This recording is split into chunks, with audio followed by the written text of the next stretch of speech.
Comment je fais pour rester déterminée? C'est que moi, j'ai une pensée que j'adore et qui est ma pensée fétiche, c'est « tout est possible ». Je pense vraiment, sincèrement, profondément que tout est possible. Et quand je pense ça, ça me permet de croire à tous mes rêves. Bienvenue à toutes les femmes ambitieuses. Vous écoutez l'épisode 117 et aujourd'hui, je réponds à vos questions. Je m'appelle Jenny Chamas, je suis master coach certifiée et auteure du livre Ambitieuse et épanouie. Femme ambitieuse est le podcast de coaching qui aide les femmes à dépasser les obstacles pour réaliser leurs rêves et devenir de meilleurs leaders. Pour me soutenir dans cette mission, abonnez-vous au podcast et laissez un avis 5 étoiles sur la plateforme de votre choix. Mille merci. Alors aujourd'hui, c'est un épisode un peu particulier puisque, suite à mon appel à questions, je réponds à 5 de vos questions. Je dis qu'il est un peu particulier puisque, évidemment, je n'en ai pas choisi le sujet puisque ce sont vos questions. Et la deuxième chose, c'est que contrairement aux épisodes de podcast habituels, je n'ai pas écrit de script, mais simplement pris des notes très rapides en mode bullet point. Donc, vous m'entendrez hésiter, dire « c'est comme si je vous parlais en vrai ». J'espère que cet épisode vous sera utile. J'ai adoré vos questions. Je vous remercie de cette participation. Je trouve ça assez génial de collaborer pour réaliser un podcast. Et donc, je me réjouis de vous répondre. Alors, la première question qui m'a été posée, c'est quel est l'impact des relations amoureuses sur le leadership ? Alors, c'est très intéressant comme question parce que c'est une question qu'on ne m'a jamais posée. Et donc, la première question que j'aurais envie de poser, qui n'est pas une réponse, mais bien une question, c'est pourquoi penser que les relations amoureuses ont un impact sur le leadership ? Qu'est-ce qui vous fait penser ça ? Parce que spontanément, ce sont deux choses qui sont plutôt dans des sphères différentes, on pourrait dire. Et donc, on peut s'interroger sur pourquoi la personne qui m'a posé cette question lie les deux. Est-ce que c'est que vous pensez que votre partenaire influence votre leadership ? Dans ce cas-là, il serait intéressant d'aller explorer cette question. La circonstance, c'est votre relation amoureuse. Et l'émotion que vous ressentez, c'est que vous vous sentez leader. Quelle est la pensée au sujet de votre relation amoureuse qui vous fait vous sentir leader ou au contraire, qui vous fait vous sentir non leader, donc manquer de leadership.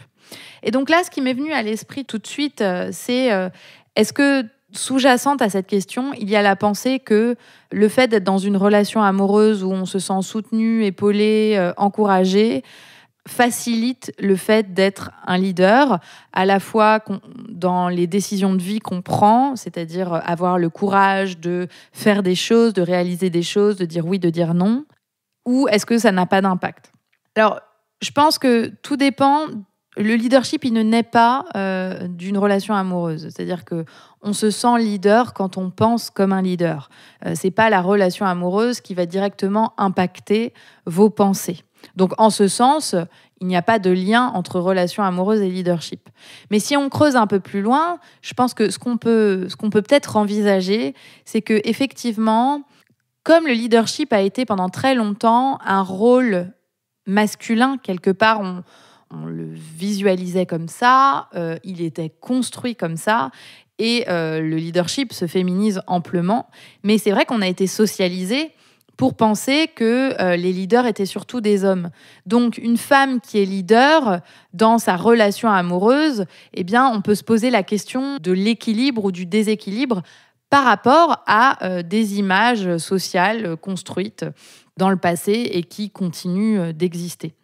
Donc, ce que je dirais, c'est que évidemment, quand on est en couple avec quelqu'un, un partenaire, d'ailleurs que ce soit un homme ou une femme, mais quand on est en couple avec un partenaire qui nous soutient dans ce leadership, c'est effectivement plus facile de l'exercer parce que on sent qu'on est aimé pour qui on est, qu'on est soutenu pour qui on est, et donc on va avoir plus de facilité à incarner la personne qu'on est. Et en même temps, se dire que parce qu'on vit avec un partenaire qui ne comprend pas ou qui ne soutient pas notre leadership, alors on ne peut pas être leader, c'est aussi se mentir à soi-même. Parce que être un leader, c'est prendre des actions de leader. Et pour prendre des actions de leader, donc à savoir communiquer, emmener ses équipes, savoir partager sa vision, être dans l'action, prendre des décisions, tout cela, toutes ces actions viennent de la façon dont vous vous sentez. Et la façon dont vous vous sentez ne vient pas directement de votre partenaire ou de votre relation amoureuse, mais vient de tout ce que vous choisissez de penser, de vous en tant que leader, de en quoi votre relation nourrit ou ne nourrit pas ce leadership, etc. Donc, in fine, ce que je veux que vous reteniez de ça, c'est que quelle que soit votre relation amoureuse, vous pouvez être une leader. Parce que c'est vous qui choisissez de penser que vous pouvez l'être ou pas quelqu'un d'autre.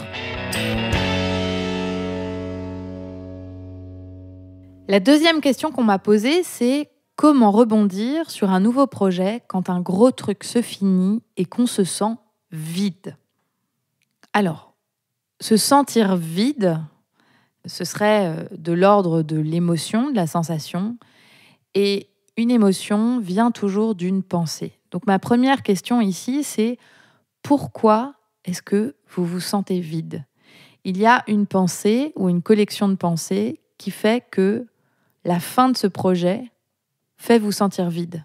Pourquoi ? Est-ce que c'est parce que vous avez beaucoup travaillé et donc vous pensez je suis épuisé, j'en peux plus ? Est-ce que c'est parce que vous avez beaucoup aimé ce projet et que vous ne vouliez pas qu'il se termine ? C'est après ça, ça va être difficile de passer à autre chose. Bref, ce qui procure cette sensation de vide, c'est une pensée. Ça n'est pas un projet qui se termine. Le projet qui se termine, c'est une circonstance neutre. Ce n'est ni positif ni négatif. En revanche, tout ce que vous pensez de ce projet qui se termine va générer en vous une émotion, de l'inconfort ou du confort. Et donc là, on parle de sensation de vide. Rebondir ici, pour rebondir sur un nouveau projet, eh bien, la question que j'aimerais vous poser, c'est comment faudrait-il que vous vous sentiez pour rebondir ? Déjà, qu'est-ce que ça veut dire rebondir ? Est-ce que c'est d'aller chercher un nouveau client ? Est-ce que c'est de se mettre en route pour travailler sur un nouveau projet ? Voilà, il faudrait définir tout un tas d'actions et vous demander comment vous aimeriez vous sentir, quelle émotion vous devriez ressentir pour prendre toutes ces actions. Est-ce que c'est de la détermination ? Est-ce que c'est de la motivation ? Est-ce que c'est du repos ? Est-ce que c'est de l'énergie ? Qu'est-ce que vous auriez besoin de ressentir ? Et pour ressentir ces émotions-là, de détermination, de motivation et d'énergie, qu'est-ce qu'il faudrait que vous pensiez de ce nouveau projet ? Donc, comment rebondir sur un nouveau projet ? Eh bien, je dirais que la première réponse, c'est l'état d'esprit avec lequel vous abordez à la fois le projet qui se termine et la fin du projet, et l'état d'esprit avec lequel vous abordez le début d'un autre projet. C'est vraiment ça qui va faire que vous rebondissez ou pas. Alors, il y a quand même quelques conseils que j'aimerais vous donner et quelques enseignements. Le premier enseignement, c'est qu'on n'a jamais tout le temps le même niveau d'énergie. C'est-à-dire que si, par exemple, votre gros projet, vous avez dû y mettre énormément d'énergie et que vous avez été charrette à la fin, qu'il a fallu faire énormément de choses, que vous avez peu dormi, que vous pensiez jour et nuit à ce projet, vous ne pouvez pas attendre, dès le lendemain de la fin de ce projet, d'être à fond à nouveau dans l'énergie. C'est normal qu'il y ait des hauts et des bas, et quelque part, c'est assez naturel. Donc, quand on dépense beaucoup d'énergie, il faut aussi recharger les batteries. Parfois, recharger les batteries, ça ne prend pas énormément de temps, mais simplement, c'est de s'autoriser à se reposer, c'est de s'autoriser à avoir un moment pour soi et à vraiment accepter qu'on ne passe pas tout de suite d'une chose à une autre, mais qu'on se crée un sas entre les deux. Et puis, autre conseil que je peux vous donner, c'est que c'est bien quand, par exemple, un gros projet se termine, de le terminer aussi mentalement. Et un bon moyen de le faire, c'est par exemple de célébrer ce qui s'est passé, d'en faire un bilan, de se dire qu'est-ce qui a marché, qu'est-ce qui n'a pas marché, comment je ferais différemment, de faire aussi un bilan sur soi, comment je me sens, qu'est-ce que ce projet m'a apporté, pourquoi j'ai aimé, pourquoi j'ai pas aimé. Bref, de se donner un temps pour clôturer le projet, pas seulement physiquement, mais aussi mentalement. Et une fois que vous avez clôturé ce projet mentalement et qu'ensuite vous avez créé un sas pour repos, recharger les batteries, faire quelque chose pour vous, eh bien alors là, vous serez prête pour un nouveau projet. Troisième question, as-tu un conseil pour la prise de parole en public ?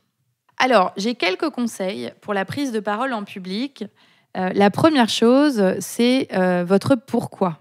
Pourquoi vous voulez prendre la parole en public ? Sur quel sujet vous voulez parler ? Pourquoi c'est important pour vous ? Finalement, votre moteur de cette prise de parole en public est hyper important parce que c'est ça qui va vraiment vous donner de l'énergie. Et parfois, le pourquoi d'une prise de parole en public n'est pas immédiat. Je vous donne un exemple.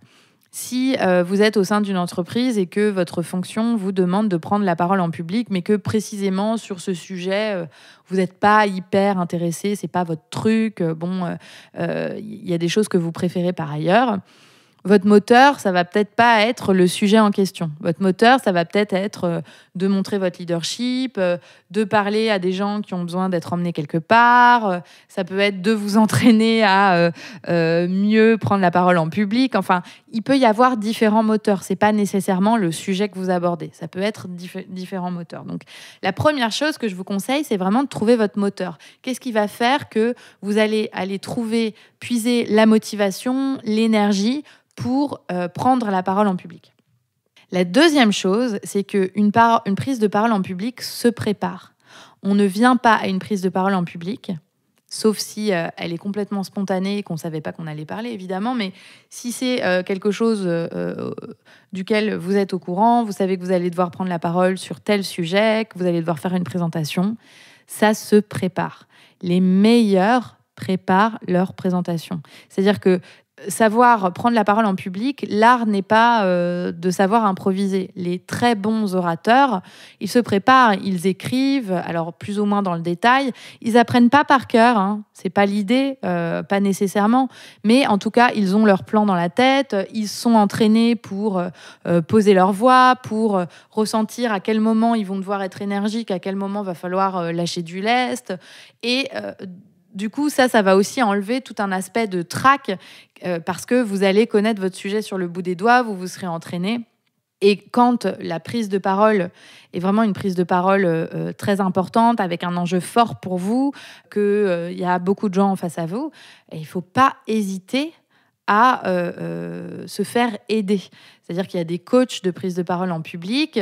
Vous pouvez aussi... je discutais justement d'une prise de parole en public. J'ai une amie qui travaille dans une maison de mode et qui, tous les 6 mois, doit prendre la parole en public. Et il y a 600 personnes. Et elle doit parler pendant, je crois, une demi-heure. Donc, c'est quelque chose d'assez solide, d'assez lourd.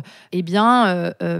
ils le préparent en équipe, c'est-à-dire qu'il y a des répétitions avant, ils se donnent des feedbacks mutuellement, etc. Donc, si vous ne vous faites pas accompagner par un professionnel, vous pouvez aussi utiliser les gens de votre entourage, que ce soit dans le travail ou à la maison, pour vous entraîner si c'est nécessaire.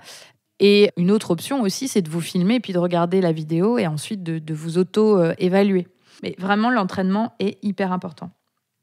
Et puis après, c'est de vous lancer. C'est-à-dire que la prise de parole au public, on la maîtrise rarement du premier coup. Et puis bon, il faut être honnête, il y a des gens qui sont plus à l'aise que d'autres. C'est aussi comme ça.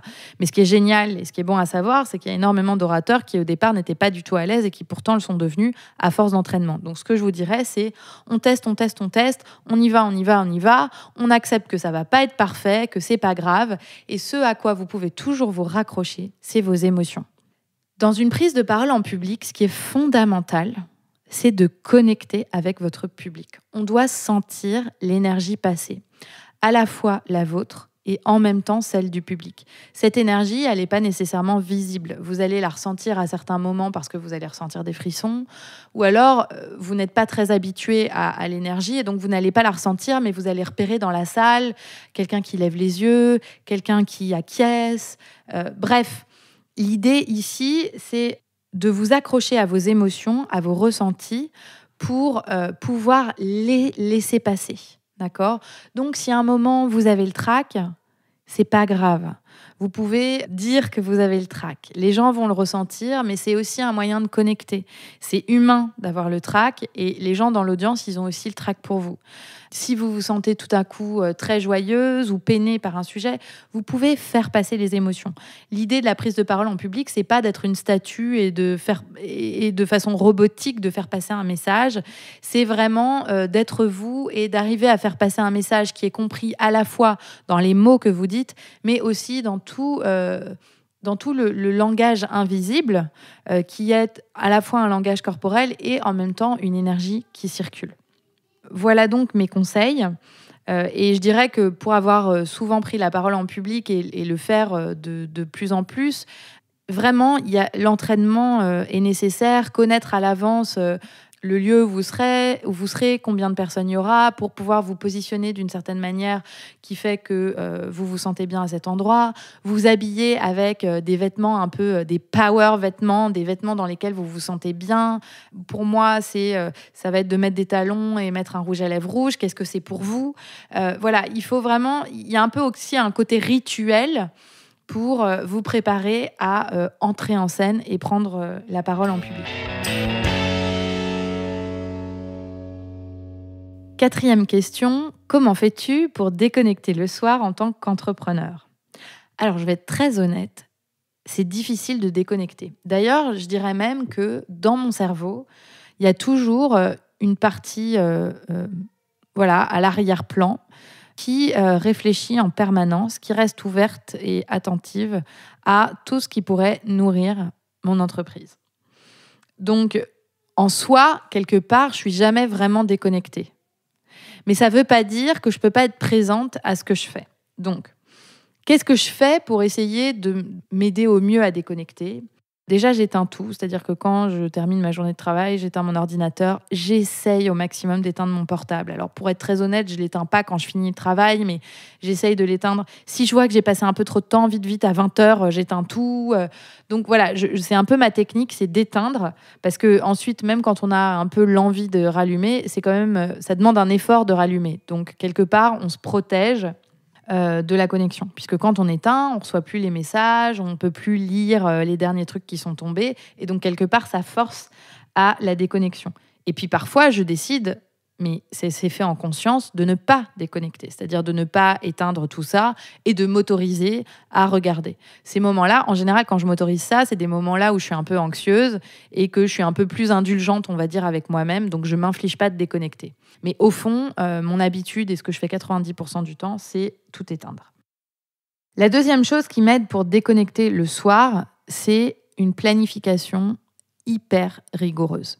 C'est pas une planification du soir, c'est une planification de mes semaines, de mes objectifs, de la délégation que je fais à mes équipes, d'anticiper quand est-ce qu'il faudra que je recrute. C'est vraiment, je planifie tout. Et je passe beaucoup de temps à planifier. Pourquoi ? Parce qu'une fois que tout est planifié, que c'est sur mon agenda et que je sais que je vais m'y tenir, j'ai plus besoin de laisser tourner en permanence. Il n'y a pas 36 000 trucs qui me rappellent le travail. Oh, t'as oublié de faire ci, il faut que tu fasses ça. J'ai très rarement ce sentiment-là. Et quand je l'ai en général, c'est que j'essaye de faire trop de choses en même temps. Donc à ce moment-là, il faut que je fasse du tri, que je repriorise. Mais comme je planifie tout et que ça fait des années que je me tiens à mon planning, donc je me fais vraiment confiance sur ce domaine-là, eh bien, ça me permet aussi de dire, quand je dis que la journée est finie, parce que j'avais planifié que je devais faire ça, j'ai fait ça, et donc demain est un autre jour. Donc ça nécessite quand même d'avoir un peu de pratique à la planification, et puis d'être réaliste sur la planification, c'est-à-dire de ne pas trop en mettre pour éviter d'avoir justement ce sentiment d'insatisfaction qui fait qu'on n'a pas réussi à faire tout ce qu'on voulait faire et du coup, on ne s'autorise pas à déconnecter. L'autre chose qui m'aide aussi, c'est les routines. Pour déconnecter, j'ai besoin de routines. Donc, parmi mes routines, il y a des choses que je fais. Donc, une des routines que je fais, alors je ne le fais pas tous les jours, mais je le fais franchement plusieurs fois par semaine, c'est de méditer le matin. Donc ça, c'est pas le soir, c'est le matin. Mais sauf que apporter ce moment de calme dans la journée me permet d'être plus efficace dans la journée et donc me permet de déconnecter plus facilement le soir. Les routines aussi, c'est mes sas de décompression. Donc normalement, quand je vais au bureau et qu'on n'est pas en confinement, mon sas de décompression, c'est de rentrer à la maison. Donc la plupart du temps, j'essaye soit de le faire en vélo, soit de faire une partie du trajet à pied. Et sinon, je le fais en métro parce que j'ai pas le choix, j'ai moins de temps. Mais la routine, c'est d'essayer d'avoir le maximum de temps où je suis dehors pour pouvoir vraiment créer une déconnexion entre l'espace travail et l'espace perso. Et puis après, il y a des routines à la maison. Par exemple, moi, ce qui m'aide vachement à déconnecter, c'est de faire la cuisine. J'aime bien faire la cuisine. Je le fais pas tous les soirs, mais j'essaie de le faire régulièrement. Voilà, de cuire des légumes, d'écouter RTL ou France Inter avec l'invité de l'émission du matin que j'ai pas écouté le matin, je l'écoute le soir. Pour moi, ça, ce sont des routines qui me permettent de décompresser. Alors c'est jamais parfait parce que parfois mes enfants, ils ont envie que je sois avec eux, donc à ce moment-là de la cuisine. Donc finalement, je cuisine pas trop, mais je m'occupe plus d'eux. Enfin, je veux dire, l'idée c'est pas d'envisager un truc absolument parfait, c'est de se dire on essaye de faire des choses qui nous font du bien. Et puis une fois sur deux, c'est un peu loupé parce qu'on n'est pas seul, parce qu'on a des enfants ou parce qu'on a un partenaire qui demande de l'attention. Mais voilà, d'essayer d'engager certaines routines. Et d'ailleurs, la routine de méditation du matin, c'est une routine que j'ai instaurée avec mes enfants, où le soir, je médite avec eux. Donc, pour ça, je peux vous donner, si vous avez des enfants, je peux vous donner une recommandation que vous connaissez peut-être déjà. C'est un livre qui s'appelle Calme et attentif comme une grenouille. La personne qui l'a écrite, je crois, c'est une femme dont le nom de famille est Snell. Je mettrai les liens dans les notes de cet épisode. Ce livre, c'est un livre de pleine conscience pour les enfants qui est accompagné d'un CD, mais aussi qu'on peut télécharger en MP3, de méditation de 4-5 minutes pour les enfants. C'est absolument génial. C'est-à-dire que la voix de la personne qui fait les méditations est absolument géniale. C'est très bien expliqué. Et en fait, j'ai appris à mes enfants à le faire. Alors, au début, ils le faisaient vraiment... Enfin, c'était compliqué de garder leur calme. Mais de plus en plus, ils s'habituent et puis surtout, ils en ressentent le besoin. Et en fait, ce que je fais, c'est que du coup, j'adopte cette même routine. C'est-à-dire que je médite avec eux. Alors, même quand la personne parle aux enfants, je me sens totalement concernée et je fais le même exercice pour moi. Donc ça aussi, ça me permet de déconnecter. Et je sens souvent à ce moment-là, c'est le moment du coucher de mes enfants, mais je redescends d'un cran parce que cette méditation, elle m'est vraiment utile. Et ça, je le fais, on va dire, 5 soirs sur 7. Donc là encore, je voudrais vous dire, il n'y a pas de perfection. C'est-à-dire que moi, je vous donne des techniques, mais honnêtement, c'est pas toujours facile de déconnecter. Et ça se passe pas comme vous imaginez que ça se passe. Oh là là, c'est la perfection. Elle médite le matin, elle médite le soir. Non, non. En fait, c'est la vraie vie. Donc, les moments où je suis pas trop fatiguée, j'essaye, je médite. Parfois, j'ai prévu de méditer un quart d'heure et puis en fait, c'est juste 5 minutes. C'est pas grave. Parfois, j'essaye de faire la méditation avec mes enfants. Il y a des jours, ils sont bien lunés. Il y a des jours où, en fait, ils tournent dans tous les sens. Ils me parlent pendant la méditation et du coup, on n'arrive pas du tout à méditer. Il faut vraiment envisager ça comme la vraie vie. Donc, il n'y a pas de façon de faire parfaite. Mais en fait, moi, j'ai identifié quelques trucs qui m'aident à déconnecter et j'essaye, autant que faire se peut, de les pratiquer avec plus ou moins de succès. Donc, c'est vraiment ce que je vous recommande, c'est de trouver vos techniques. Vous pouvez essayer de dupliquer les miennes, vous pouvez aller chercher ce qui vous parle le plus à vous, qui n'est peut-être pas ce que moi je raconte. Et surtout, surtout, surtout, ne pas vous flageller quand ça marche pas. Ou quand ça marche pas du premier coup, ou quand vous n'arrivez pas à vous y tenir. Il n'y a pas de modèle parfait, simplement c'est des petits pas, un petit peu chaque jour, qui vont vous aider à déconnecter. Et quand vous n'arrivez pas du tout à déconnecter, quand c'est vraiment plus fort que vous, eh bien plutôt que de vous flageller, à vous dire que vous êtes nul, parce que là, encore une fois, vous n'êtes pas présente, ce que je vous invite à faire, c'est poser un regard extrêmement bienveillant sur vous-même et beaucoup de curiosité. Vous demandez à cet instant-là, pourquoi là, précisément, j'arrive pas à être présente ? Qu'est-ce qui se passe ? Pourquoi ça tourne à 1000 à l'heure dans mon esprit ?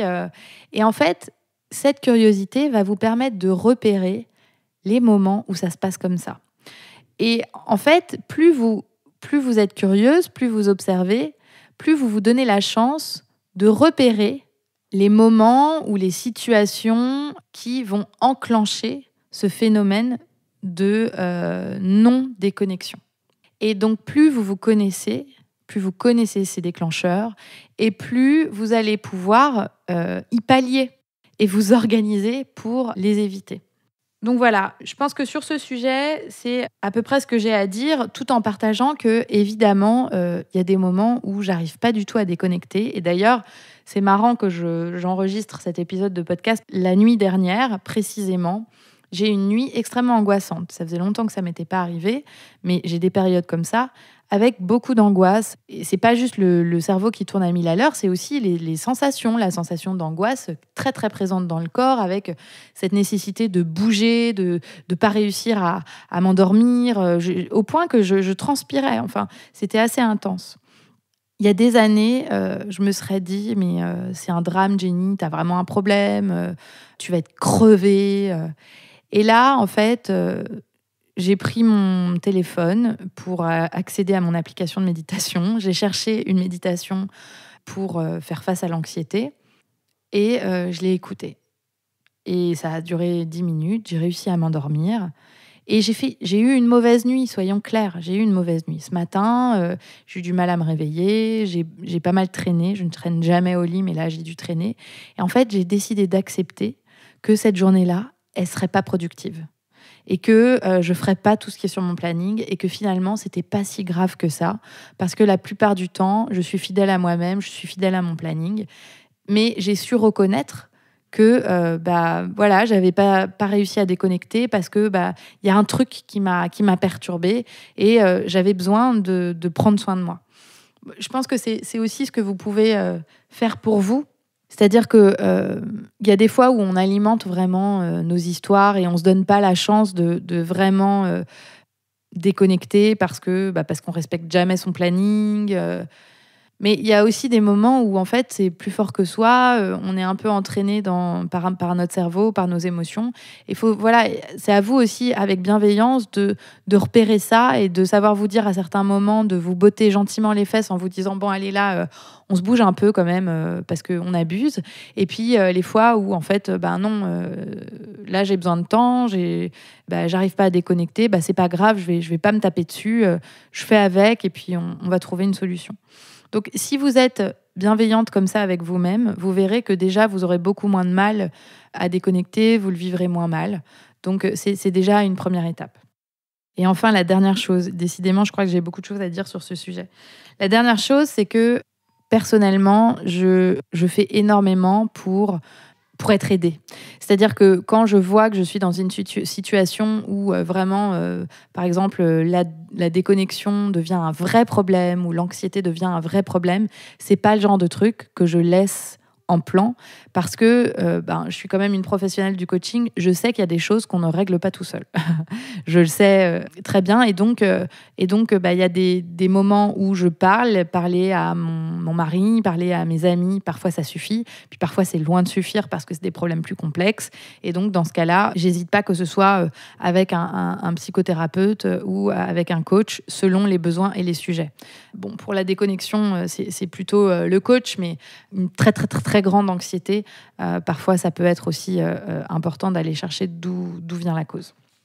Donc voilà, bienveillance, vous faire aider et puis tester des petites techniques pas à pas. Pas besoin que ce soit parfait, mais essayez de trouver des choses qui vous font du bien et qui vous permettent la déconnexion. Et évidemment, planifier. Parce qu'en tant qu'entrepreneur, mais même en tant que leader, même quand on n'est pas entrepreneur, on a des agendas de folie. On a des choses à faire qui relèvent de l'impossible. Et pour le rendre possible, il faut être réaliste, on a besoin de s'organiser. Donc voilà, c'est ce que je vous propose. La dernière question qui m'a été posée, c'est comment rester déterminé ? Alors, comment rester déterminé ? Donc là, je pense... une ancienne cliente qui m'a posé cette question, elle me demande comment rester déterminée et elle pensait déterminée vis-à-vis d'un objectif. La détermination est une émotion. Donc, je reprends, et ça fait plusieurs fois que je vous le dis dans ce podcast, mais on ressent de la détermination quand on a une pensée qui génère en nous de la détermination. Donc, comment je fais pour rester déterminée ? C'est que moi, j'ai une pensée que j'adore et qui est ma pensée fétiche, c'est tout est possible. Je pense vraiment, sincèrement, profondément que tout est possible. Et quand je pense ça, ça me permet de croire à tous mes rêves. J'ai aussi une autre pensée qui est que, de toute façon, quel que soit le temps que ça prendra, c'est pas grave, je vais y arriver, puisque tout est possible. Et ça nourrit énormément la détermination. Donc c'est je peux y arriver, je vais y arriver, tout est possible. Une technique que vous pouvez utiliser, qui ne va pas précisément aider l'émotion de détermination, mais en tout cas qui va vous permettre d'envisager que votre objectif est réalisable et donc nourrir des pensées qui vont vous rendre déterminé, c'est la visualisation. Ce que je vous invite à faire, c'est d'imaginer à quoi ça ressemblera quand vous aurez atteint votre objectif. Comment vous vous habillerez, comment vous vous sentirez, dans quel appartement ou maison vous vivrez, à quoi ressemblera votre quotidien professionnel. Et cette visualisation, vous pouvez la faire soit par écrit, en écrivant, en décrivant à quoi ça ressemblerait, soit faire un board et coller des photos, soit le faire en méditation. Vous méditez et vous visualisez ce à quoi ça ressemblera. En créant cette image, vous ouvrez une fenêtre dans votre cerveau qui rend possible que cette image se réalise dans la vraie vie, d'accord ? Parce que le cerveau ne fait pas la différence entre ce qu'on imagine et ce qui est réel. Lui, il voit une image. Et donc, si cette image, vous la cultivez, alors au début, vous allez vous dire « mais je sais pas moi à quoi ça ressemblera », c'est pas grave, vous inventez ce que vous voulez. Et inventer, ça prend un peu de temps, ça se fait pas en une fois. Mais si vous avez cette image en tête, c'est beaucoup plus facile d'être déterminé parce que cette image, vous l'avez créée, vous voulez l'atteindre et votre cerveau pense déjà que c'est possible puisqu'elle existe dans votre tête. Donc, quelque part, ça va vous aider à rester déterminé sur le chemin. La visualisation de votre futur vous, de votre objectif atteint, est un outil extrêmement puissant pour continuer à avancer vers votre objectif et cultiver cette détermination. Voilà donc pour aujourd'hui. J'espère que ces réponses vous auront été utiles. Je vous souhaite une excellente journée. Vous êtes manager, entrepreneur ou dirigeante, je suis la coach qu'il vous faut. Je propose un programme de coaching de 6 mois qui vous aide à avancer sur le chemin de vos objectifs, à devenir une meilleure leader et à vous épanouir à le faire. Ma méthode vous apprendra à reprogrammer votre cerveau pour relever vos challenges sereinement. Pour en bénéficier, vous pouvez cliquer sur le lien dans les notes de cet épisode ou bien vous rendre directement sur mon site jennychamas.com et cliquer sur « Travailler avec Jenny ». Et si vous voulez encore plus d'infos et d'outils pour développer votre leadership, inscrivez-vous à ma newsletter pour bénéficier de toutes les informations que vous n'avez pas avec le podcast.